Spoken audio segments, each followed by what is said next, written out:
آپ نے سنا ہوگا میوزک مسجد کے اوپر حملہ ہو گیا اور 50 آدمی کے قریب شہید ہو گئے. وہاں کی حکومت نے مسجدوں میں پابندی لگا دی تو وہاں کے لوگ گھبرائے نہیں. بہت تھوڑے سے لوگ ہیں مسلمان یہ اتر کے گئے تو انہوں نے نماز سڑک پر پڑھی, چوراہوں پر پڑھی. حکومت کو ڈر تھا کہ کہیں پھر کوئی حملہ نہ کر دے.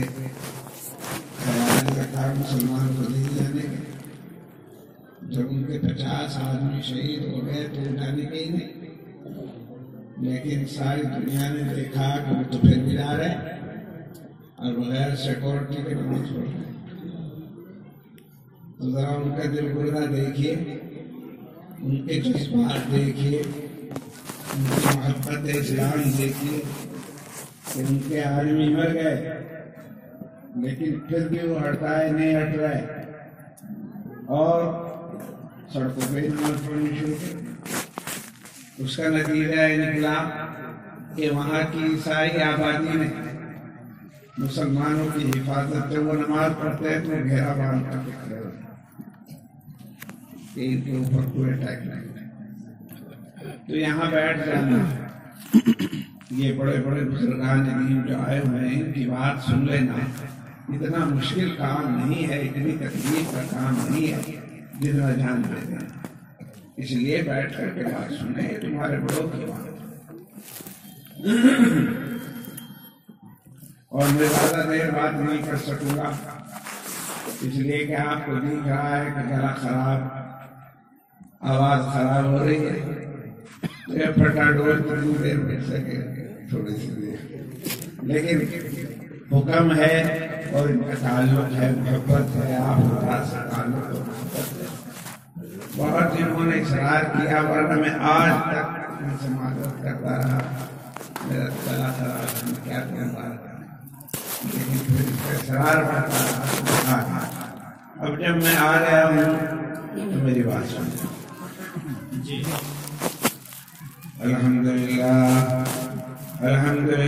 نحمده ونستعينه ونستغفره ونؤمن به ونتوكل عليه ونعوذ بالله من شرور انفسنا ومن سيئات اعمالنا من يهده الله فلا مضل له ومن يضلل فلا هادي له ونشهد ان لا اله الا الله وحده لا شريك له ونشهد أن سيدنا وحبيبنا وشفيعنا ومولانا محمدا عبده ورسوله صلى الله تعالى عليه وآله وسلم.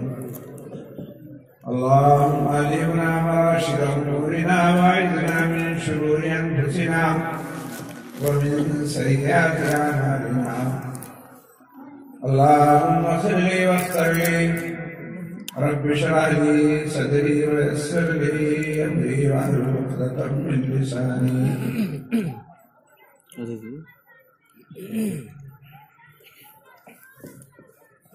اما بعد فقد قال الله تعالى في القرآن المجيد والفرقان الحميد.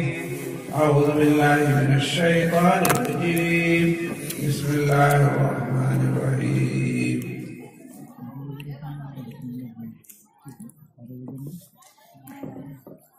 يا أيها الذين آمنوا كونوا قوامين لله شهداء بالقسط ولا يجرمنكم شنآن قوم على ألا تعدلوا اعدلوا هو أقرب للتقوى واتقوا الله إن الله خبير بما تعملون. صدق الله العلي العظيم. محترم حضرات,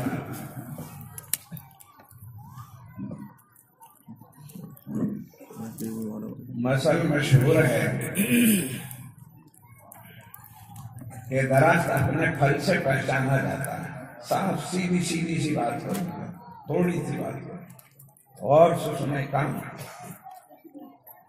مثل مشہور ہے کہ درخت اپنے پھل سے پہچانا جاتا ہے۔ پھل کیسا ہے؟ پھل قیمتی ہے تو درخت بھی قیمتی ہے، اور پھل اچھا نہیں آ رہا، کڑوا آ رہا، کانا آ رہا ہے، پھل اچھا نہیں لگتا، ترش ہے، کھٹا ہے، تو اسے سمجھا جاتا ہے کسی کام کرنے، غلط کام کرنے پرورش کرنے۔ تو درخت پہچانا جاتا ہے اپنے پھل سے، اسی طرح کوئی مذہب پہچانا جاتا ہے اپنے ماننے والوں سے۔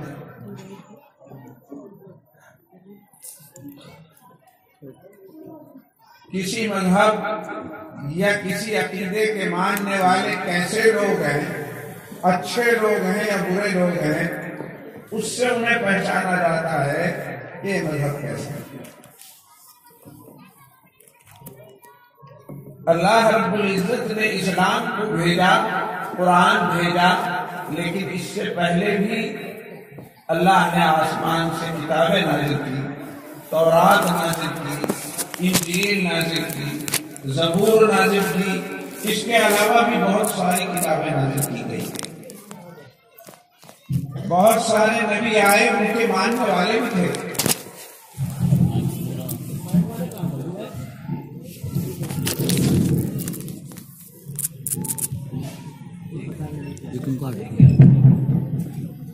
جب اس مذہب پر عمل کرتے رہے، اپنے نبی کی بات پر عمل کرتے رہے، ان کتابوں پر عمل کرتے رہے، تو وہ لوگ چمکتے رہے اور دنیا کے اندر زندگی کی عزت کی زندگی گزارتے رہے۔ اور جب ان لوگوں نے قرآنی ان احکامات کو جو اللہ کے احکام تھے، تورات کے، زبور کے، انجیل کے، ان کو چھوڑ دیا، حضرت موسیٰ کی شریعت کو چھوڑ دیا اور الٹے سیدھے کام کرنے لگے، تو اللہ رب العزت نے انہیں ذلیل کر دیا، وہ دنیا کے اندر سے امامت کے مقام سے محروم کر دیے گئے، اور دنیا کے اندر ان کی کبھی کوئی عزت نہ رہی۔ وَضُرِبَتْ عَلَيْهِمُ الذِّلَّةُ وَالْمَسْكَنَةُ، ان کے اوپر مسکنت اور ذلت مسلط کر دی گئی۔ آج دنیا میں کوئی بھی یہودیوں کو اچھا نہیں کہتا، حالانکہ وہ بھی تورات رکھتے تھے، اللہ کی آسمانی کتاب۔ کیوں؟ اس لیے کہ جب ان کے عمل تورات کے مطابق نہیں ہوئے تو بھلے ہی وہ تورات کرتے رہتے ہو، موسیٰ کرتے رہتے ہو، لیکن نہ موسیٰ کی تعلیمات پر ان کا عمل ہے، نہ تورات کی تعلیمات پر عمل ہے، تو اللہ رب العزت نے ان سے عزت، احترام اور سربلندی ختم کی۔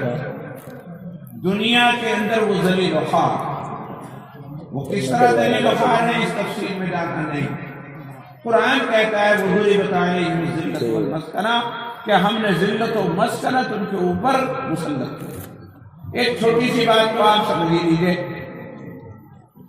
مسلمان یہودیوں سے کئی ہزار سال بعد حضور تشریف لائے، کئی ہزار سال بعد حضور تشریف لائے، لیکن مسلمانوں کی اتنی بڑی تعداد ہے کہ 52-55 حکومتیں ہیں ان کی، اور جہاں حکومت میں نہیں، جیسے ہندوستان کتنی بڑی تعداد ہے، تو اربوں کی تعداد میں مسلمان ہیں اور باعزت بھی ہیں، اور اللہ کا شکر ہے ان کی حکومت بھی۔ لیکن جو کئی ہزار سال پہلے سے اس دنیا کے اندر آباد ہیں، ان کی دنیا میں ایک بھی حکومت نہیں، ایک لمبی لولی سی حکومت ہے جسے اسرائیل کہتے ہیں، وہ امریکہ کے ساتھ بہت تھوڑی سی ان کی تعداد ہے، بہت تھوڑی سی ان کی تعداد ہے، کروڑ تک بھی ان کی تعداد نہیں پہنچتی۔ تو یہ خدا کی طرف سے ذلت ہی تو ہے، ورنہ جب ہر مذہب کے ماننے والے اتنے ہیں، اسلام کے ماننے والے اتنے ہیں، جو بعد میں پیدا ہوا، بعد میں مطلب یہ کہ حضور علیہ السلام تشریف لائے اور قرآن بعد میں ہوا، یہ جو ہے اربوں کئی ارب مسلمان ہیں پورے دنیا کے اندر، اور 50-55 حکومتیں مسلمانوں کی ہیں. تو یہ مطلب یہ کہ یہ عزت اور سرفرازی کی بات ہے. جو ان سے بھی ہزاروں سال پہلے ہیں، ان کی ایک بھی حکومت نہیں، ان کی اکثریت نہیں، ان کی دم کاٹ دی گئی، وہ دنیا کے اندر ذلیل ہوا. ایک چھوٹی سی بات میں نے آپ کے سامنے، اور وہ جو حکومت ہے وہ بھی امریکہ کے سہارے سے دنیا کے اندر زندہ، دجل و فریب اور مکاری کے اندر مشہور ہے. ساری دنیا انہیں مکار اور یار دجالیت کے ساتھ وہ دنیا کے اندر، مکاری کے ساتھ وہ دنیا کے اندر کہیں اپنا اثر و رسوخ رکھتے ہیں، ورنہ ان کو کہیں اثر و رسوخ نہیں. خیر، مجھے عرض کرنا ہے کہ اسلام کیسا مذہب ہے اس کا پتہ چلے گا اس کی تعلیمات سے. اگر اس کی تعلیمات اچھی ہیں اور اس پہ عمل کرنے والے اچھے ہیں، تعلیمات تو اچھی ہے ہی، اسلام اچھا ہے، اس کی تعلیمات اچھی ہیں، اس کی تعلیمات اچھی ہیں، اس لیے سمجھا جائے گا کہ اسلام سچا مذہب ہے. لیکن اسلام کی تعلیمات قرآن میں ہے، کتابوں میں ہے، تو جب کتابی اعتبار سے بحث کی جائے گی تو ماننا پڑے گا کہ دنیا کے اندر اسلام سب سے اچھا مذہب ہے. یہ بات یہودیوں کو بھی ماننی پڑتی ہے، عیسائیوں کو بھی ماننی پڑتی ہے، ہندوؤں کو بھی ماننی پڑتی ہے، بدھیوں کو بھی ماننی پڑتی ہے. جب بات آتی ہے تعلیمات کی تو اسلام سے اچھی تعلیمات کسی کی نہیں، اور ساری دنیا اسے تسلیم کرتی ہے کہ اسلام سب سے اچھا سچا. اب جہاں تک اس کے پیروکاروں کی بات ہے، اس کے ماننے والوں کی بات ہے، یعنی میری اور آپ کی بات ہے، تو یہاں آ کر معاملہ تھوڑا سا لوز ہو جانا ہے. مسلمانوں کی ایک تعداد الحمدللہ پھر بھی اچھی تعلیمات پر عمل کرتی ہے اور وہ دنیا کے اندر نمونہ. لیکن کچھ تعداد ایسی بھی ہے، ایک بڑی تعداد ایسی بھی ہے جو اسلام کی ان خوبصورت تعلیمات پر عمل نہیں کرتی. اس وجہ سے وہ خود بھی ذلیل ہوتی ہے اور اپنی ذلت کے ساتھ اسلام کے لیے بھی بدنمائی کا داغ بن جاتا ہے. کیوں؟ ہر آدمی تو اسلام کی تعلیمات کو نہیں جانے گا، کتاب پڑھ کر کے نہیں دیکھے گا، وہ تو مسلمان کو دیکھے گا. مسلمان اگر اچھا ہے تو اس کا مذہب بھی اچھا ہے، مسلمان اچھا نہیں تو اس کا مذہب بھی اچھا ہے. تو اس لیے ضروری ہے کہ ہم اپنے آپ کو صحیح کریں، قرآن کی تعلیمات کے مطابق کریں، رسول اللہ کی تعلیمات کے مطابق کریں. اگر ہم نے اپنے آپ کو رسول اللہ کی تعلیمات کے مطابق بنا لیا تو یاد رکھو وعدہ ہے قرآن پاک کا کہ میں تمہیں دنیا میں بھی عزت دوں گا اور آخرت میں بھی جنت دوں گا. اللہ کا جس پر آپ ایمان لائے، جس قرآن پر آپ ایمان لائے، اس کا وعدہ ہے وعد اللہ الذین آمنوا وعملوا الصالحات لیستخلفنہم فی الارض. اللہ نے ایمان والوں سے اور عمل صالح کرنے والوں سے وعدہ کر لیا ہے اگر تم نے قرآن اور حدیث کے مطابق زندگی گزاری تو میں تمہیں دنیا کے اندر خلیفہ بنا دوں گا، یعنی تمہیں دنیا کے اندر عزت کی زندگی عطا، عزت کی زندگی عطا، محبوبیت کی زندگی عطا کروں گا، سرفرازی اور سربلندی کی زندگی عطا کروں گا. یہ اللہ اور اس کے رسول کا وعدہ ہے، اللہ اور اس کے رسول کا وعدہ ہے، قرآن کا وعدہ ہے.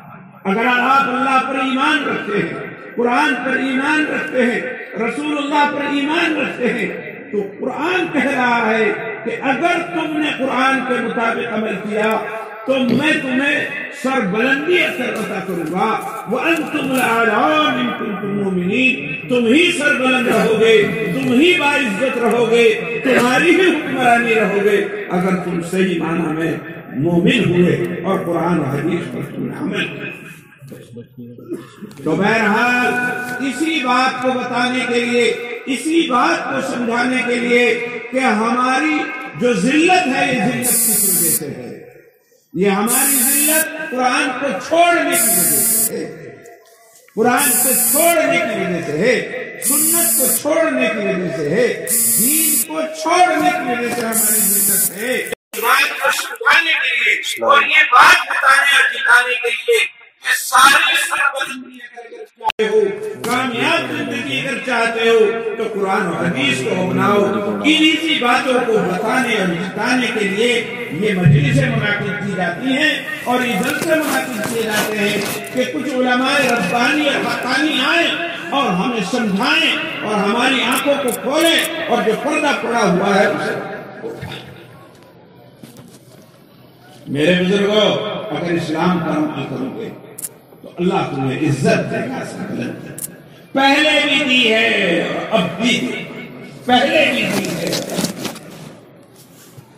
قرآن کی جو تعلیمات ہیں اب یہ علماء کرام بتائیں گے، کوئی ایک تعلیم، کوئی دوسری بات، کوئی تیسری بات۔ میں نے آپ کے سامنے قرآن کی ایک آیت تلاوت کی، اس کے بارے میں کچھ کہنے کا ارادہ ہے اور پھر میں رخصت ہو جاؤں گا۔ میں جو بول رہا ہوں بہت زور لگا کے بولنا پڑ رہا ہے، بہرحال آپ سن لیں، اگر آپ نے سن لیا اور سمجھ لیا تو میں سمجھوں گا کہ میری محنت ڈھنگ پر لگ گئی، اپنی جگہ چلی گئی، وہاں چلی گئی جہاں سے چلنا چاہیے۔ اسلام کی ایک تعلیمات میں سے ایک تعلیم یہ ہے کہ ہمیشہ حق پر قائم ہے، حق پر قائم ہے۔ بہت معمولی سی بات ہے، آرام سے سنیں۔ اسلام کی ایک تعلیم یہ ہے کہ ہر حال میں حق پر قائم رہو، انصاف سے قائم رہو، سچی گواہی دو، جھوٹی گواہی نہ دو۔ یا ایھا الذین آمنوا کونوا قوامین للہ، اے ایمان والو اللہ کے لیے راست بازی اختیار کرو، سیدھا راستہ اختیار کرو، اللہ کے لیے، اللہ سے کرو، سیدھا راستہ اختیار کرو، اچھا راستہ اختیار کرو، حق پر قائم رہو، ناحق کی طرف نہ جاؤ۔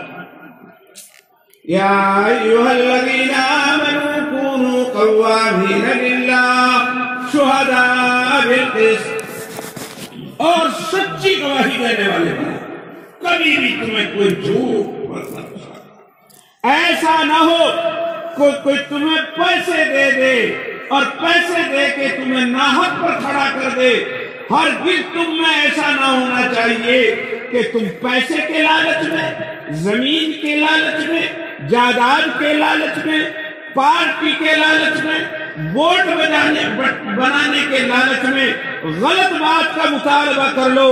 تمہاری شان سے یہ بعید ہونا چاہیے کہ تم کبھی بھی غلط بات کا مطالبہ نہ کرو، مطالبہ کرو تو اس بات کا کرو جو بالکل سچ ہے،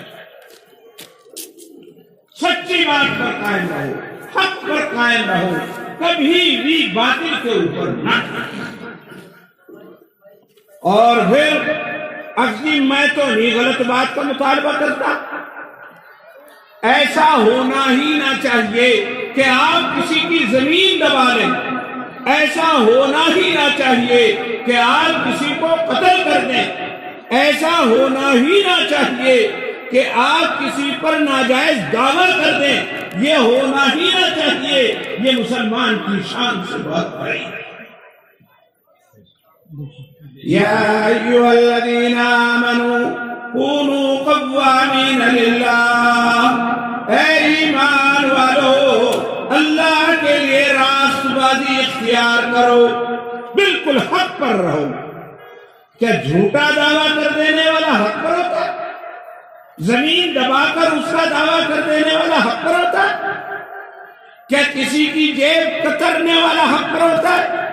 کیا کسی کو قتل کر دینے والا حق پر ہوتا ہے؟ کیا کسی غریب کے اوپر رحمت مارنے والا حق پر ہو سکتا ہے؟ اگر مومن ہو اللہ کہتا ہے اے ایمان والو حق کا قائم اور راست بات، یہ ہے مومن کی شان، یہ ہے اصول، پہلا اصول۔ اس اصول کو اختیار کرو گے تو باعزت ہو جاؤ گے، اور اس اصول کو چھوڑ دو گے تو بے عزت ہو جاؤ گے۔ اور پھر دوسرا کہ میں نے تو غلط مطالبہ نہیں کیا، مطالبہ تو اس نے کیا غلط، بس میں نے تو صرف گواہی تو دی۔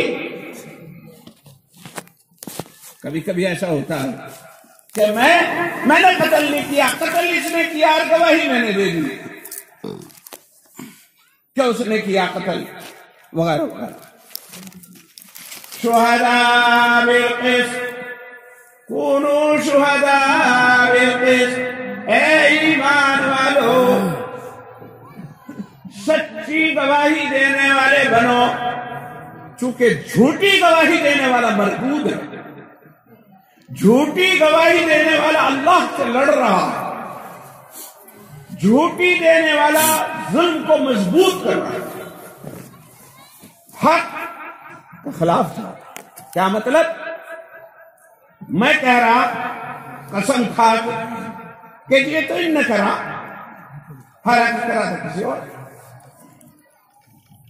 یا مجھے پتہ ہی نہیں تو کیوں دے رہا گواہی جب تجھے پتہ ہی نہیں، چاہے کسی سے نہیں کرا، یا زمین کا، روپے کا، جائیداد کا معاملہ، حالانکہ مسلمان جانتا ہے اللہ خبیر بما تعملون۔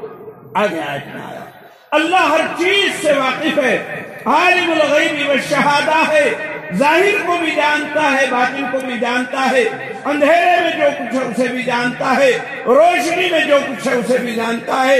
اللہ ہر چیز سے پوری طریقے سے واقف ہے۔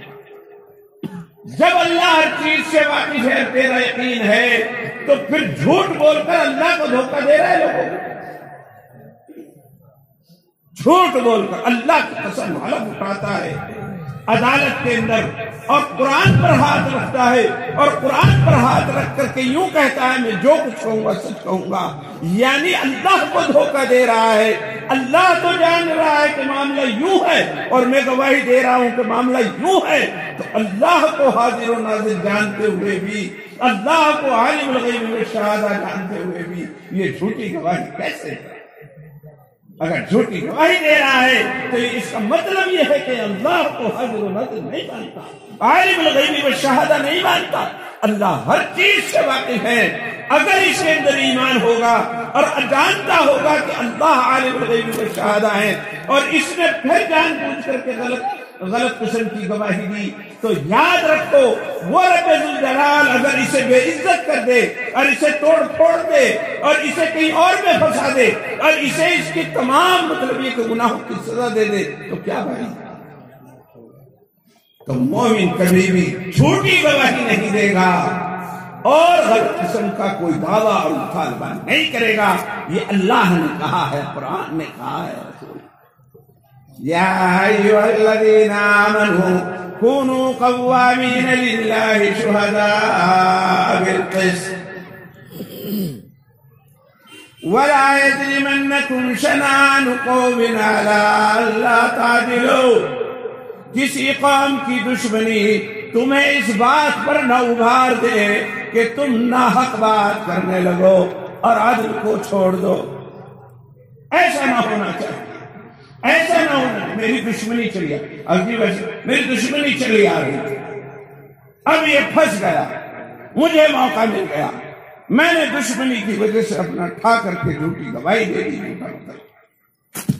یوں کہے اگر پہلے سے دشمنی بھی چلی آ رہی ہے اور وہ دشمنی کسی صحیح معاملے پر بھی ہے تب بھی تو مطلب کہ غلط کام نہ۔ ایک روایت سے پتہ چلتا ہے، اگرچہ اسی طرح کی دوسری آیت ہے اور اس کا شان نزول ہے، یہی مضمون ہے تقریباً، کہ ایک شخص تھا، اس کا نام حکیم تھا، اور وہ بہت چالاک آدمی تھا۔ وہ اپنے آدمیوں کو لے کر مدینے آیا اور آ کر کے اس نے سارے آدمیوں کو تو مدینے میں سے باہر ٹھہرا دیا اور خود حضور کے پاس آیا۔ حضور علیہ السلام تو اللہ کے نبی، وہی آتی ہے، اسے کون دھوکہ دے گا؟ اللہ کو کون دھوکہ دے گا؟ رسول کو کون دھوکہ دے گا؟ ہم ہی تو سوچ رہے ہیں کہ جھوٹی گواہی دے کے، جھوٹا معاملہ کر کے، جھوٹا مقدمے کر کے، اور پھر مطلب یہ کہ اللہ تبارک و تعالیٰ کو دھوکہ دے گا۔ اللہ میں تھوڑے دھوکے میں آئیں گے، اسے تو پتا۔ تو صاحب حضور نے فرمایا کہ دیکھو ایک شخص آ رہا اور وہ کفر کے ساتھ آ رہا ہے، کفر کے ساتھ آ کر کے وہ کہنے لگا یار بڑی میٹھی میٹھی باتیں، یا رسول اللہ آپ کس چیز کی تعلیم دیتے اور آپ کی تعلیمات کیا ہیں؟ حضور نے فرمایا کہ لا الہ الا اللہ محمد رسول اللہ، اس کی گواہی دو اور دل سے یقین رکھو، نماز پڑھو، روزہ رکھو، زکوٰۃ دو، وغیرہ وغیرہ۔ حضور نے ساری باتیں انہوں نے کہا رسول اللہ میں اس لیے آیا ہوں تاکہ مطلب یہ تعلیمات حاصل کر لوں اور جا کے اپنے قوم کو بتاؤں گا اور پھر انہیں ساروں کو ایمان میں ڈالوں۔ یہ کہہ کر کے وہ چل گیا۔ حضور علیہ السلام نے جو پاس صحابہ بیٹھے ہوئے تھے تو ان سے فرمایا کہ یہ شخص کافر بن کر کے آیا اور دھوکے باز بن کر کے جا رہا۔ بظاہر تو یوں لگ رہا تھا کہ یہ بہت اچھی بات کر کے جا رہا، میٹھی میٹھی بات کر کے جا رہا، حضور کی تعلیمات لے کر کے جا رہا ہے اور یہ وعدہ کر کے جا رہا اب میں آ رہا ہوں لے وہ سارے مسلمان ہو جائیں گے اور آپ کی خدمت میں حاضر۔ مگر سرکار دو عالم نے فرمایا یہ کافر بن کر کے آیا اور دھوکہ باز ہو کر کے جا رہا ہے۔ خیر ہوا کیا؟ وہی ہوا کیونکہ اللہ سے کون سی بات مخفی ہے۔ جناب والا وہاں سے گیا، انہیں سارے آدمیوں کو اپنے لے کے چل دیا اور وہاں ادھر کو جو مسلمان کچھ آباد تھے کا دکا ان کے جو ہے اور وہ مسلمانوں کے وہ اونٹ آنٹ تھے انہیں ساروں کو ہکایا اور مطلب انہیں دو چار کو قتل کر کے اور وہ کے ہاتھ ہٹا کے لے گیا۔ اتنا حضور کو اطلاع ہوتی رہی اور حضور نے اس کا تعاقب کرنا چاہا تو وہ اتنی تیزی سے نکلا انہیں اونٹوں آنٹوں بکریوں کو ساروں کو ڈوب کے کہ اس کو پکڑ میں نہ آ سکا اور اس کا تعاقب بھی نہ ہو سکا، وہ چلا گیا۔ وہ جو حضور نے کہا تھا وہ بات صحیح ہو گئی۔ پھر ہوا کیا؟ اگلے سال یا دوسرے سال حضور علیہ السلام عمرۃ القضاء کے لیے تشریف لے جا رہے تھے۔ جب عمرے کے لیے جاتے تھے تو احرام باندھ لیتے تھے اور اپنی جانور اپنا قربانی کا ساتھ لے کے جاتے تھے تو حالت احرام میں لڑنا بھڑنا ناجائز، اور جو حالت احرام میں ہو چاہے تمہارا دشمن بھی ہو اس سے بھی لڑنا ناجائز۔ اب جب حضور چلے جا رہے تھے تو ادھر سے دیکھا ایک قافلہ آ رہا ہے، لبیک لبیک اللہم لبیک کہتا ہوا، اور حضور نے سر جھکایا اور فرمایا ہاتھ نہیں آ رہا ہے، وہی آ رہا ہے دغاباز، وہی آ رہا ہے۔ پھر جو دیکھا قریب میں واقعی وہی ہے اور احرام باندھ رکھے۔ اس وقت تک کافر لوگ بھی عمرہ کیا کرتے تھے، کافر لوگ بھی عمرہ اور حج کیا کرتے تھے۔ تو وہ آ رہا ہے اور وہی اونٹ جو مسلمانوں کے تھے، جو چوری کے تھے، ڈکیتی کے تھے، انہی اونٹوں کی گردن میں قلادے ڈال رکھے ہیں، قربانی کے لیے انہی کو لا رہا ہے اور پورا کا پورا اس کا قافلہ اس کے ساتھ ہے اور وہ لبیک اللہم لبیک کہتے ہوئے جا رہے ہیں، شور مچاتے ہوئے۔ صحابہ نے کہا یا رسول اللہ اجازت ہو تو انہیں دیکھ لیں، سارے اونٹ لے لیں گے اپنے، ساری بکریاں۔ یہ دھوکے باز، یہ مکار، یہ ایجا، یہ حضور کو دھوکہ دے کے چلا آیا، مسلمانوں کے اونٹ لے کے چلا آیا اور انہیں اونٹوں کو لے کے بھی بیت اللہ میں جا رہا ہے، بیت اللہ میں جا رہا ہے، حج کرنے جا رہا ہے، عمرہ کرنے جا رہا ہے۔ اسے دیکھ لیں، خدا کی قسم ہم اسے اچھی طرح مزہ چکھا دیں۔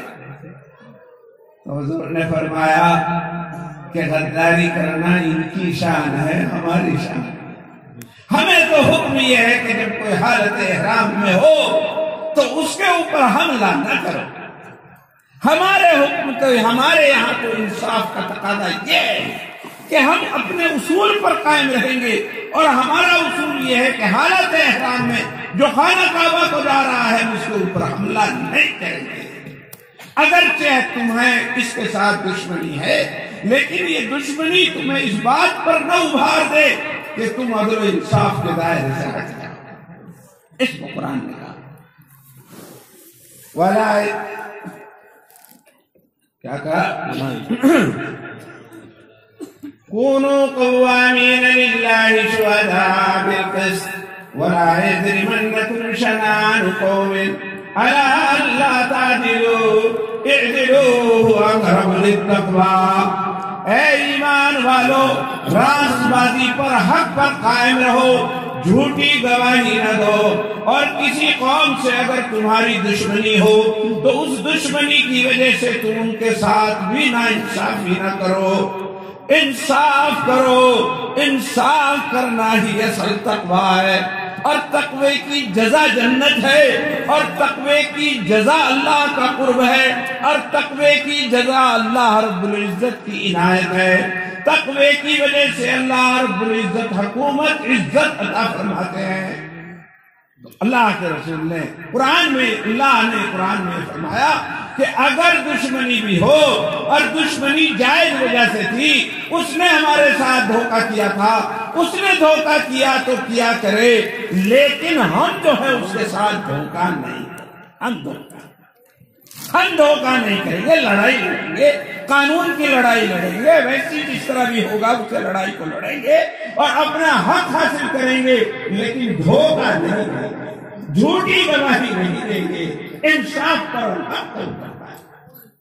میرے بزرگوں، جب تک یہ چیز رہی، مسلمان اس بات پر قائم رہا، اللہ کی طرف سے عزت ملتی رہی، عزت حق پر قائم رہے، عدل کرتے رہے، اور بے عدل سے اور ظلم سے اپنے آپ کو بچاتے رہے تو اللہ انہیں عزت۔ میرے بزرگوں، عدل کی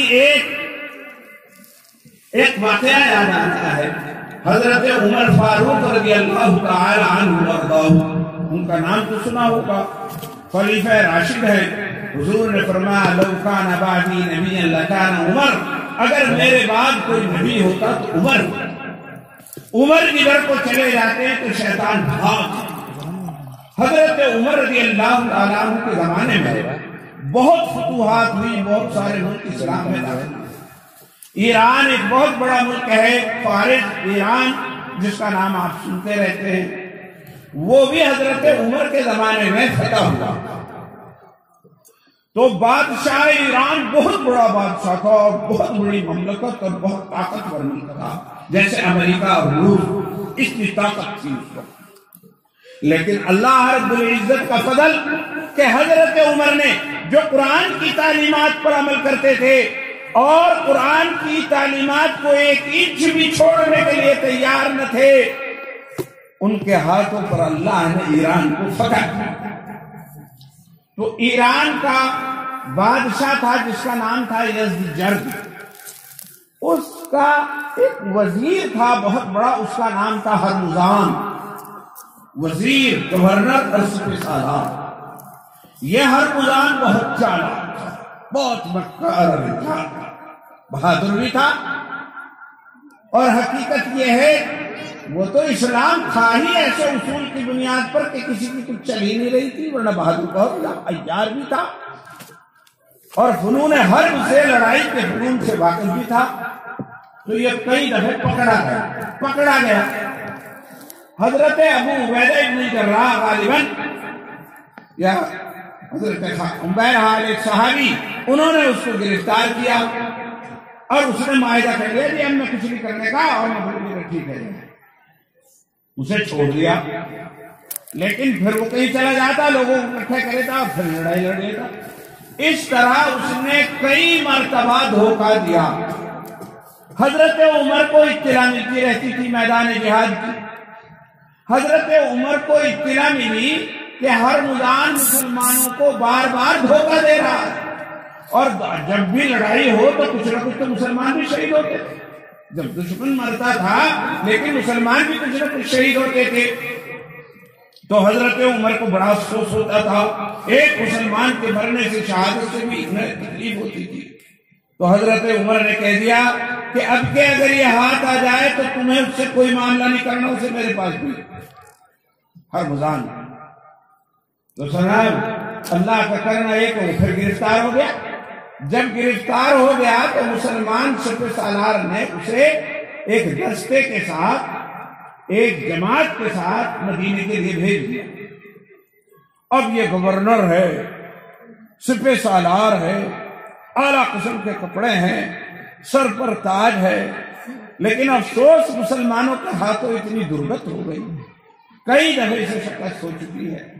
آج یہ پکڑا گیا اور اس کے لیے حکم یہ ہے کہ بھئی مدینے لے جاؤ، جو امیر المومنین ہے وہ فیصلہ کریں گے۔ اسے پکا یقین ہے کہ اب کے تو چھٹنے والا نہیں، اب کے تو چھٹنے والا نہیں۔ اور یہ قافلے کے ساتھ چل دیا، چلتا رہا قافلہ، چلتا رہا یہاں تک کہ مدینے پہنچا۔ مدینے میں جب پہنچا تو مدینہ کوئی بہت بڑا شہر آج بھی نہیں، اس زمانے میں تو کیا ہوتا، وہاں تو مدینہ اس زمانے میں بس ایک گاؤں جیسا تھا، زیادہ بڑا نہیں تھا، بڑا سا گاؤں ہو جیسا۔ اور وہ سارا مدینہ حضور کے زمانے کا آج مسجد نبوی کے اندر آ گیا سارا کا سارا۔ تو خیر اب یہ رہتا تھا، اس نے دیکھا تھا انطاکیہ، کسرا کے محل اور بڑے بڑے شہر اس نے دیکھے تھے۔ تو صاحب یہ گاؤں سے میں جا رہا ہے، کہاں لے جا رہے ہیں؟ وہاں لے چلو جہاں تھارا امیر المومنین ہے، کہاں وہیں جا رہے ہیں۔ اب اسے خیال بھی نہیں، تو یوں سوچ رہا تھا جس نے ایران کی سلطنت کو برباد کر دیا، قصر ابیض کے اوپر جس نے قبضہ کر لیا، اور جس نے بڑے بڑے شہروں کو تخت و تاراج کر دیا، وہ کیسا بڑا بادشاہ ہوگا مسلمانوں کا، اور کیسا اس کا شہر ہوگا، کیسا اس کا محل ہوگا، کیسا اس کا تاج و تخت ہوگا، وہاں بیٹھ کر کے وہ حکومت کرتا ہوگا۔ یہ سوچتا ہی چلا جا رہا تھا، سوچتا ہی۔ لیکن اب مدینے میں آیا تو مدینہ دیکھا معمولی سی بستی جھونپڑے پڑے ہوئے، آتے آتے وہ جو ہے مسجد نبوی کچی چھپر کی مسجد نبوی، چھپر کی مسجد، ہاں چھپر کی، وہاں آ کے قافلہ رک گیا۔ اس نے کہا کہاں لے آئے ہو؟ غریبوں کی بستی میں۔ یہ غریبوں کی بستی میں لے آئے؟ میں کوئی معمولی آدمی ہوں، اگر میں قیدی بھی ہوں تو میں وزیر ہوں، میں رستم ہند ہوں، مطلب وہ جو ہے رستم ایران ہوں، تو مجھے وہاں لے چلو جہاں تمہارا بادشاہ رہتا ہے۔ کہاں لے آئے؟ پچھڑے آدمیوں کی بستی میں۔ نے کہا کہ بھئی یہی ہمارا تو دارالخلافہ ہے، مسجد وہ دار یہ مسجد ہے، اور وہ جو چٹائی پہ پڑے، چٹائی پہ پڑے وہ ہمارے بادشاہ امیر المومنین۔ تو دیکھ کے ہی دل پہ بجلی سی گئی، اسلام کی حقانیت چمک گئی۔ وہ سمجھ گیا اس بات کو کہ فتح جو ان کی ہو رہی ہے اصول کی بنیاد پر ہو رہی ہے، اعتقاد کی بنیاد پر ہو رہی ہے، اللہ کی مدد و نصرت کی وجہ سے ہو رہی ہے، کسی طاقت و قوت کی بنیاد پر نہیں ہو رہی ہے۔ اس لیے ایک بجلی سی اس کے دل پہ چمکی اور اس کی زبان سے نکل گیا کہ اگر یہی تمہارے امیر المومنین ہیں پھر تو یہ ضرور اللہ کے نبی، تو اللہ کے نبی ہوتے تھے۔ تو جو صحابہ ساتھ تھے انہوں نے کہا نبی نہیں ہے، یہ تو نبی کا غلام ہے، یہ نبی نہیں نبی کا غلام ہے۔ تو اچھا ہے، حضرت عمر رضی اللہ تعالیٰ عنہ کو اٹھایا گیا اور اٹھا کر کے بتایا گیا کہ ہرمزان جو فوجوں کا سب سے بڑا سپہ سالار ہے وہ گرفتار ہو کر حاضر خدمت ہے۔ خیر کچھ نہیں، مدینہ میں شور مچ گیا، ہرمزان گرفتار ہو کر کے آ گیا، سارا مدینہ اکٹھا ہو گیا، سارا مدینہ اکٹھا ہو گیا۔ وہی ایران کا زرق برق لباس پہن رکھا، تاج سر پہ رکھ رکھا، اور صاحب مطلب یہ کہ وہ ہتھیار اس نے لگا رکھے، اور اسے لا کر کے حضور وہاں رکھ دیا گیا مسجد نبوی کے اس میں۔ آج اسلام کی عزت کا عظیم شان دن تھا کہ ایران کا سب سے معزز شخص گرفتار ہو کر مدینے کی گلیوں میں آیا ہوا تھا۔ اسلام سر بلند تھا اور کفر انتہائی سرنگو اور ذلیل ہو چکا تھا کہ وہاں کا سب سے بڑا آدمی آج مدینے کے اندر جان بچانے کے لیے آیا۔ حضرت عمر رضی اللہ تعالیٰ عنہ نے قاضیوں کو بلایا، جو لوگ فیصلہ کرنے والے تھے، حضرت علی، حضرت عبداللہ بن مسعود وغیرہ وغیرہ، انہیں بلایا۔ اس نے کہا کہ اس کے بارے میں دیکھو، یہ وہ شخص ہے جس نے 10 مرتبہ مسلمانوں کو دھوکہ دیا اور بہت سارے مسلمانوں کی اس کی وجہ سے ناحق شہادت ہوئی۔ اس کے بارے میں کیا فیصلہ ہے؟ اسے چھوڑ دیا جائے یا اسے قتل کر دیا جائے؟ یہ کیسے کیا جائے؟ مسلمانوں اپنی تاریخ کے بارے میں سمجھیں، کیسے تھے تمہارے آباء و اجداد، اور اسلام کیسے پھیلا تھا؟ جھوٹے ہتھ کنڈوں سے پھیلنے والا نہ تھا اسلام۔ چنانچہ نتیجہ یہ ہوا، انہوں نے دیکھا، اپنا مطلب یہ غور کیا تو قاضیوں نے فیصلہ دیا کہ اسے قتل کر دیا جائے، یہ واجب القتل ہے، اس کی کوئی بخشش کا معاملہ نہیں، اس نے تو بہت سارے مسلمانوں کی شہادت کا سبب بنا۔ اب حکم دے دیا، وہاں یوں تو تھا نہیں تاریخ، بس وہاں تو وہی فیصلہ، وہی حکم، وہی قاضی، وہی عدالت اور وہی سزا۔ جلاد کو بلا لیا گیا کہ صاحب وہ کیا جائے۔ اب قاعدہ یہ ہے کہ جب کسی چیز کو پھانسی کی سزا دی جاتی ہے یا موت کی سزا دی جاتی ہے تو اس سے پوچھا جاتا ہے تیری کوئی تمنا ہو تو بتا۔ تو اس سے بھی پوچھا گیا کہ تمہاری کوئی تمنا ہو تو بتاؤ۔ تو اس نے کہا کہ بس میری تمنا یہ ہے کہ مجھے پانی چاہیے، پانی دے۔ ایک کٹورے کے اندر اس کے لیے پانی لایا گیا۔ پہلے تو اس کا کٹورا ہی سمجھ میں نہیں آیا، کیونکہ ان کے کٹورے تو ایسے ہی سیدھے ساتھ، یہ سونے چاندی کے کٹوروں میں پینے والا تھا۔ اسے تو ان کا بڑھیا سے بڑھیا کٹورا بھی ایسا لگا جیسے گندا لے آئے ہو۔ خیر اسے بہتر سے کٹورے کے اندر پانی دیا۔ اب یہ پانی لے کر کے بیٹھ گیا، اب اسے پی نہیں رہا۔ حضرت عمر نے کہا کہ کیوں نہیں پی رہے؟ پیو جلدی سے، یہ خامخواہ پریشان ہو رہے لوگ، جلدی سے معاملہ نمٹے۔ تو کہنے لگا اب مجھے اس بات کا ڈر لگ رہا ہے کہ پانی میری زندگی کی سب سے آخری غذا اور سب سے آخری چیز ہے جو میں اس دنیا کی پیوں گا۔ اس سے میری آنکھیں، میرا دل ٹھنڈا ہو، اور مجھے پورا پتا ہے کہ اس کے بعد مجھے دنیا میں کچھ نہیں ملنے والا۔ میں اسے ڈر اور خوف کی حالت میں نہیں بلکہ انتہائی اطمینان کی حالت میں پینا چاہتا ہوں، اور مجھے ڈر اس بات کا ہے کہ ادھر میں منہ لگاؤں گا اور تم ادھر سے میری گردن مار دو گے۔ تو میں ایسے خوف کے ہراس میں، خوف و ہراس کے عالم میں یہ پانی نہیں پینا چاہتا۔ تو حضرت عمر رضی اللہ تعالیٰ عنہ نے فرما دیا کہ جب تک تو اس پانی کو نہیں پیے گا، ما لم تشرب هذا الماء، جب تک تو اس پانی کو نہیں پیے گا تو تجھے قتل نہیں کیا جائے گا۔ حضرت عمر نے کہا بھائی یعنی مطلب یہ کہا کہ پی لیتے اطمینان سے، جب تک تو پینے کا نہیں اس وقت تک قتل نہیں کریں گے۔ تو صاحب یہ مکار تو پروڑا تھا، اسے ایسے ایسے ہتھ کنڈے تو بہت آتے تھے۔ جیسے ہی حضرت عمر نے یہ بات کہی جب تک تو اس پانی کو نہیں پیے گا تو تجھے قتل نہیں کیا جائے گا، اس نے ٹھاکر کو پہلے نیچے اچھال دیا اور وہ سارا پانی نیچے گر کر کے گل گیا۔ تو حضرت عمر نے کہا یہ کیا ہے، کوئی دوسرا پانی لا دو۔ انہوں نے کہا نا بس پانی پوری کی ضرورت ہے۔ انہوں نے کہا کیا؟ انہوں نے کہا اب تم مجھے قتل نہیں کر سکتے، اب تم مجھے قتل نہیں کر سکتے۔ کہا حضرت عمر نے کہا ہم کیوں نہیں کر سکتے تجھے قتل؟ تو ہمارے بیچ میں بیٹھا ہوا غدار، خداع، دھوکہ باز، اور یہاں بیٹھا بیٹھا بھی آخر میں ہمیں دھوکے دے رہا. ہم تجھے کیوں نہیں قتل کر سکتے؟ ہم چاہیں تو تیری بڑی بڑی نہیں کر سکتے. کیوں؟ اور کس وجہ سے کہ تم نے کہا تھا جب تک اس پانی کو نہیں پیے گا تو تجھے قتل نہیں کریں گے. اب یہ پانی رہا نہیں تو میں پی نہیں سکتا. جب یہ پانی نہیں رہا، وہ زمین میں چلا گیا، اب یہ پانی نہ آئے گا نہ میں اسے پیوں گا، اور جب تک میں نہیں پیوں گا مجھے قتل نہیں کر سکتا. تو حضرت عمر کو تو غصہ آنا تھا، انہوں نے کہا دھوکہ ہے، یوں ہے وہ ہے.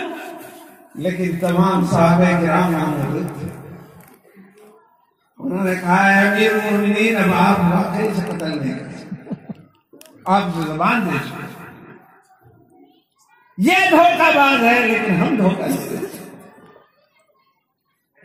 اعدلوا ہوا اقرب للتقوی، اس لیے کہ تم عدل و انصاف کرو. اللہ کا حکم ہے لا یجرمنکم شنآن قوم علی الا تعدلوا، کسی آدمی کی دشمنی تمہیں اس بات پر مجبور نہ کر دے، اس بات پر نہ ابھار دے کہ تم کسی کے ساتھ نہ انصافی کرو. یہ دشمن ہے ہمارا، اس نے ہمارے ساتھ بہت دشمنی کی ہے، بہت بڑا غدار اور خداع ہے، اور یہاں بیٹھ کر بھی ہمارے ساتھ یہ جو ہے خدائی اور وہ مکاری کر رہا ہے، مگر یہ کرتا رہے ہم نہیں کر سکتے. آپ نے اسے زبان دے دی ہے کہ جب تک یہ پانی نہیں پیے گا ہم اس کو تجھے قتل نہیں کریں گے. تو جب تک یہ پانی، اب یہ پانی آ نہیں سکتا تو ہم اسے قتل کریں. اب آپ ذرا دیکھیے تو منظر، یہ کوئی کافروں کا شہر نہیں، مسلمانوں کا شہر ہے، اور مسلمانوں کا بھی بالکل بیچ کا دل مدینہ ہے، امیر المومنین ہے. اس کے سینکڑوں میل تک پورے جزیرۃ العرب میں کوئی کافر موجود بھی نہیں، سارے مسلمان کھڑے ہوئے ہیں. اگر ایک ایک مٹی کا ایک ہی کو ڈال دے تو اسے دب کر کے مر جائے. امیر المومنین حضرت عمر جیسا جلیل القدر اور طاقتور انسان موجود ہے، لیکن قانون اسلامی کے ساتھ ہاتھ بن گئے ہیں اور مجبور ہو گئے ہیں. نہ حضرت عمر کچھ کر سکتے ہیں اور نہ دوسرے صحابہ. منع کر دیا دوسرے صحابہ نے، حضرت عمر بھی جو ہے مجبور ہو گئے. یہ ہے عدل اسلامی، یہ ہے عدل اسلامی، یہ ہے انصاف اسلامی کہ اپنا ملک، اپنی حکومت، اپنا بادشاہ، اپنی فوج و فلہ، اکیلا دشمن، لیکن اس نے قانون کا ایک پوائنٹ پکڑ لیا ہے اور مسلمانوں سے تقاضا کیا ہے کہ اگر تمہارے اندر انصاف ہے تو اس انصاف پر عمل کرو، اور اب تم مجھے نہیں مان سکتے. چنانچہ ایسا ہی ہوا. مسلمانوں نے اپنی دشمنی نہیں نکالی، اپنی مخالفت نہیں نکالی. حضرت عمر بھی اور تمام صحابہ یوں ہی رہ گئے. جب دیکھا ہرمزان نے کہ واقعی یہ تو بھائی سارے کے سارے رہ گئے اور میری جان واقعی انہوں نے چھوڑ دی، تو پھر انہوں نے کہا اے عمر اب مجھے کلمہ پڑھائیے. پوچھا گیا کیا بات ہے؟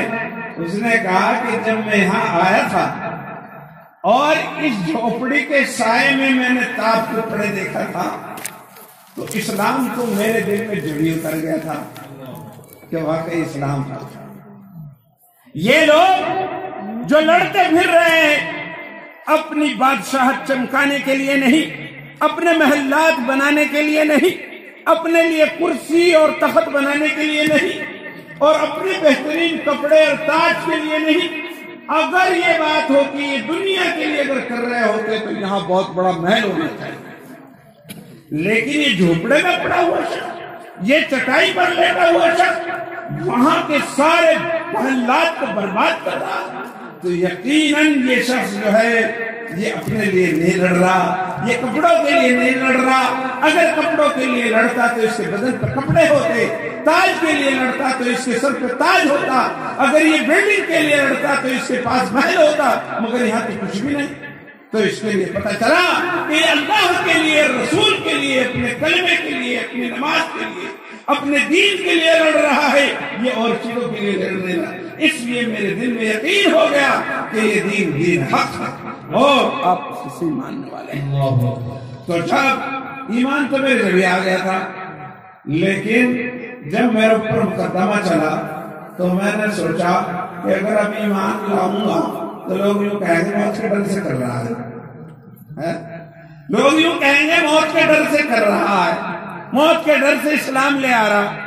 تو اس لیے میں نے دیکھا کہ جو تم عدل و انصاف کی بات کرتے ہو، میں آج مانا چاہتا تھا کہ مسلمان واقعی سچے عدل و انصاف والے ہیں یا صرف بات اس لیے میں نے وہ سارا سوانگ رچایا تھا اور وہ پانی پھینک دیا تھا کہ اگر آپ کی بات ہوگی تو پھر بھی مجھے قتل کر دو گے، میں تو تمہارے درمیان تھا ہی، اور اگر تم واقعی عدل و انصاف والے ہوگے تو پھر جو ہے مطلب یہ کہ مجھے چھوڑ دو گے۔ جب میں نے دیکھا کہ تم نے تو 32 دانتوں کے اندر پھنسے ہوئے آدمی کو بھی عدل و انصاف کی وجہ سے چھوڑ دیا ہے تو مجھے یقین ہو گیا کہ دین حق ہے اور تم سچے لوگ ہو، عدل و انصاف پر قائم رہنے والے۔ اس لیے اب جب میری جان بخشی ہو گئی، میں نے دیکھ لیا کہ کوئی بھی میرے پاس ہاتھ نہیں ڈال سکتا، تو اس وقت اب کہہ رہا ہوں اب مجھے کلمہ پڑھاؤ، اب میں صرف دل سے مسلمان ہوتا ہوں۔ چنانچہ ہرمزان مسلمان ہوئے اور تاریخ گواہ ہے کہ ہرمزان کی وجہ سے ایران کے باقی ماندہ اور افغانستان کے باقی ماندہ جو ممالک فتح ہوئے، اس میں ہرمزان نے بہت بڑا کارنامہ انجام دیا اور ہرمزان کی وجہ سے اسلام کی فتوحات ہوئی۔ تو میرے بزرگوں، ہرمزان جیسے رستم کو، ہرمزان جیسے لیڈر کو، ہرمزان جیسے سپہ سالار کو، اس کے دل کے اندر اسلام کا بیج جو بویا مسلمانوں کے عدل و انصاف نے، مسلمانوں کے عدل و انصاف نے بویا۔ اس کی خدمات جو مسلمانوں کو ملی، اسلام کو ملی، وہ مسلمانوں کے عدل و انصاف نے۔ تو جب مسلمان عادل تھے، جب مسلمان انصاف کرنے والے تھے، تو پھر یہ جدھر جاتے تھے ادھر ہی اپنا سکہ چھوڑتے تھے، ادھر ہی لوگوں کے دلوں کے اندر محبت ڈالتے تھے اور ادھر ہی لوگوں کے دلوں کے اندر۔ میرے بزرگوں، آج ہمارا معاملہ کیا ہے؟ ہمارا معاملہ یہ ہے کہ ہم اسلام کی تعلیمات کو تو چھوڑ دیا اور ہتھیار ہے نہ کچھ ہے، گلیل سے کام لگانا چاہ رہے ہیں، توپ کے مقابلے میں گلیل سے کام لینا چاہ رہے ہیں، اور صاحب گولوں کے مقابلے میں پتھر اٹھا کر کے مارنا چاہ رہے ہیں اور کہہ رہے ہیں ہم جہاد کر رہے ہیں۔ تم کاہے کا جہاد کر رہے ہو؟ جہاد تو اخلاق سے ہوتا ہے، اخلاق کا جہاد ہوتا ہے، اخلاق اختیار کرو۔ اگر اختیار کرو گے اخلاق تو لوگ اللہ تبارک و تعالیٰ لوگوں کے دلوں کے اندر تمہاری محبت ڈال دیں گے، الفت ڈال دیں گے۔ مجھے ایک واقعہ یاد آ رہا ہے، ذرا سا اسے سنا کر کے میں آپ سے سناتا ہوں۔ میرے بزرگوں، یہی مظفر نگر کا واقعہ ہے، ہمارے بزرگوں نے لکھا ہے، مظفر نگر کا واقعہ ہے، ہمارے بزرگوں نے لکھا ہے کہ ایک بہت بڑے بزرگ تھے ہمارے حضرت مولانا مظفر حسین صاحب رحمۃ اللہ علیہ۔ وہاں اس قصبے کے اندر غالباً کاندھلے کا واقعہ ہے یا کرانے کا واقعہ ہے، تو وہاں کا واقعہ ہے اس قصبے میں ایک جگہ تھی، چوراہے پر جگہ تھی اور بہت اچھی جگہ تھی، بہت قیمتی جگہ تھی، بہت قیمتی جگہ تھی۔ اس پر مسلمانوں کا بھی دعویٰ تھا یہ ہماری ہے اور ہندوؤں کا بھی دعویٰ تھا کہ ہماری ہے، مسلمانوں کا بھی دعویٰ تھا کہ ہماری ہے اور ہندوؤں کا بھی دعویٰ تھا کہ ہماری ہے۔ اب مقدمہ انگریز کی عدالت میں تھا اور فیصلہ کسی طرح ہو نہیں رہا تھا۔ مسلمان چاہتے تھے کہ اسے قبضہ کر اس کے اوپر مسجد بنائے اور ہندو چاہتے تھے کہ اس یہاں سے مندر بنائے۔ مقدمہ عدالت میں تھا اور منصف جو تھا، انصاف کرنے والی عدالت جو تھی وہ انگریز کی تھی۔ تو جج کی بھی سمجھ میں نہیں آ رہا تھا اور جج جو ہے وہ یوں چاہ رہا تھا کہ کسی طرح یہ معاملہ کمپرومائز سے، آپسی مشورہ سے، صلح سے کسی طرح حل ہو جائے۔ تو اس نے ہندو مسلمانوں کے بڑے بڑے لوگوں کو بلایا، دونوں فریق کو، اس نے کہا کہ قتل و غارت میری ہو جائے گی، یہ ہو جائے گا، دونوں کمیونٹی یہی ہمیشہ سے رہتے آئی ہیں دونوں قومیں، اور یا تو اسے دیا جائے گا یا اسے ایک دوسرے کی دشمنی ہو جائے گی، تو ایسا نہ کرو، کچھ آپس میں صلح کر لو۔ مگر دونوں کے دونوں اڑے ہوئے تھے، وہ اڑے ہوئے تھے، نہ جی ہمارے یہاں کیسے وہ کر سکے، مسلمان بھی اڑے ہوئے تھے اور ہندو بھی اڑے ہوئے تھے، وہ مندر بنانا چاہتے تھے، مسلمان اس کو مسجد بنانا چاہتے تھے۔ تو اس جج نے، جو انگریز جج تھا، اس نے ہندوؤں سے پوچھا کہ بھائی کوئی ایسا آدمی ہے پورے قصبے میں جس پر تم لوگ اتفاق کر لو اور وہ سچا ہو اور اس کی بات جو ہے سب مان لو؟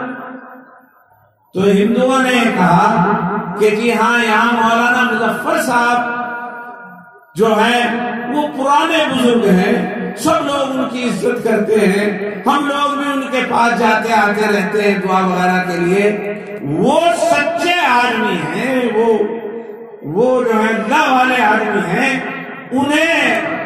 ان پہ ہمیں اعتماد ہے، وہ جو فیصلہ دیں گے ہمیں منظور۔ تو جو جج نے مولانا کو بلایا اور بلا کر کے یا ان کی خدمت میں حاضر ہوا اور ان سے بات کی کہ حضرت یہ آپ کی بات پر متفق ہو گئے ہیں۔ مسلمان تو خوش ہو گئے کہ صاحب اچھا ہوا، انہوں نے جو ہے حضرت جی کو بنا دیا، تو مسلمان ہیں، وہ تو مسجد کو پسند کریں گے، وہ مندر کو کیسے پسند کر سکیں، وہ ہندوؤں کو کیسے سپورٹ کر سکیں، وہ تو مسلمانوں کو ہی سپورٹ کریں گے۔ تو مسلمان بھی خوش ہو گئے کہ صاحب مسلمان کا نام آ گیا، اور ہندو جو ہے انہوں نے تو پیش کیا ہی تھا۔ تو جج نے ان سے جا کر کے کہا کہ آپ جو ہے اس کا کوئی فیصلہ دے دیں۔ تو وہ سیاست سے دور رہتے تھے، مگر جب انہیں بتلایا گیا، سمجھایا گیا معاملے کی نزاکت کو، تو انہوں نے کہا چلو ٹھیک ہے۔ تو آج فیصلے کی بات تھی، حضرت مولانا کو، حضرت جی کو اس کا فیصلہ دینا تھا، سارے مسلمان اور ہندو وہاں پر اکٹھے تھے۔ تو حضرت نے سے جب جج نے پوچھا کہ آپ اپنے اللہ کو حاضر و ناظر سمجھ کر یہ بتائیے کہ یہ جگہ مسلمانوں کی ہے یا ہندوؤں کی؟ تو حضرت نے فرمایا کہ بھائی سچی بات یہ ہے کہ یہ جگہ ہمیشہ سے ہندوؤں کی تھی اور ہندوؤں کی ہے، مسلمانوں کی ہے۔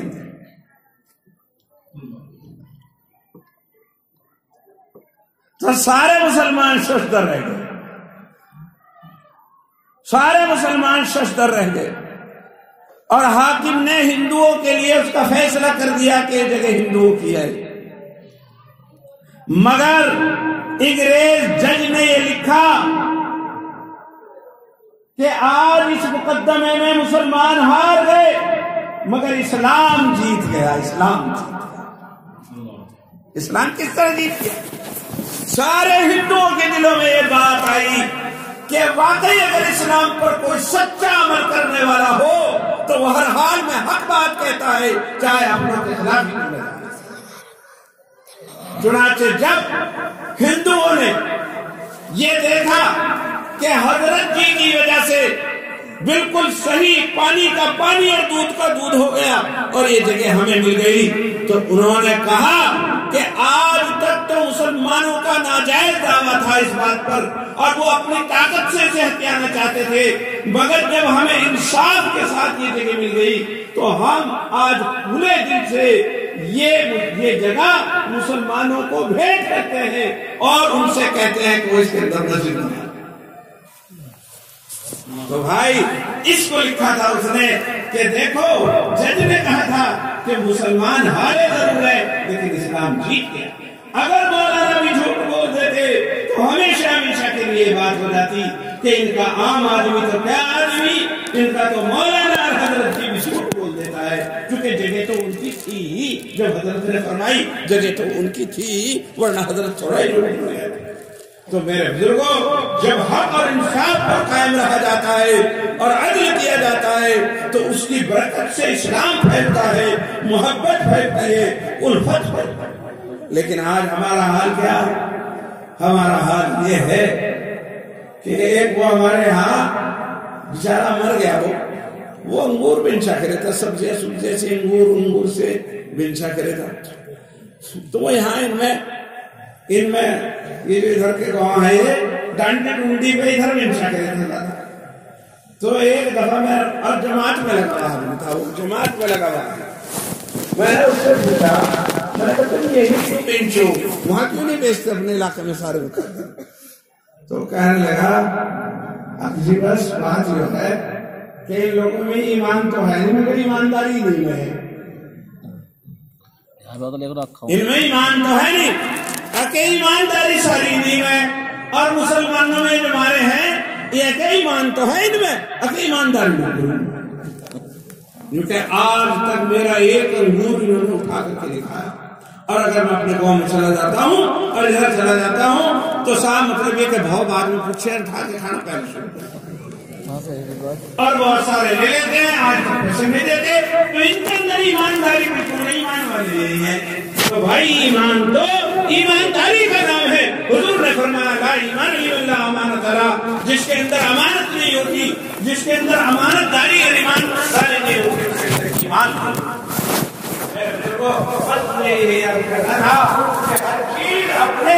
اپنے خرچ میں چل جاتی ہے. اگر پھل اچھا ہوتا ہے تو اسلام حق ہے، اللہ کا دین ہے، محمد رسول اللہ صلی اللہ علیہ وسلم سے کہہ کے آئے ہیں. تو ہمارے اوپر لازم ہے کہ ہم اسلام کی تعلیمات پر عمل کریں، حق پر قائم رہیں، عدل انصاف کریں، جھوٹی گواہی کریں. جھوٹی گواہی دینا بہت بڑا کام اور عدل کی بجائے ظلم کرنا یہ ایک بہت بڑا گناہ ہے. اللہ تبارک و تعالیٰ کی فضل، اللہ کی عنایت، اللہ کی محبت، اللہ کی عنایت سب کچھ سے ہو جاتی ہے جو عدل نہیں کرتا، ظلم کرتا.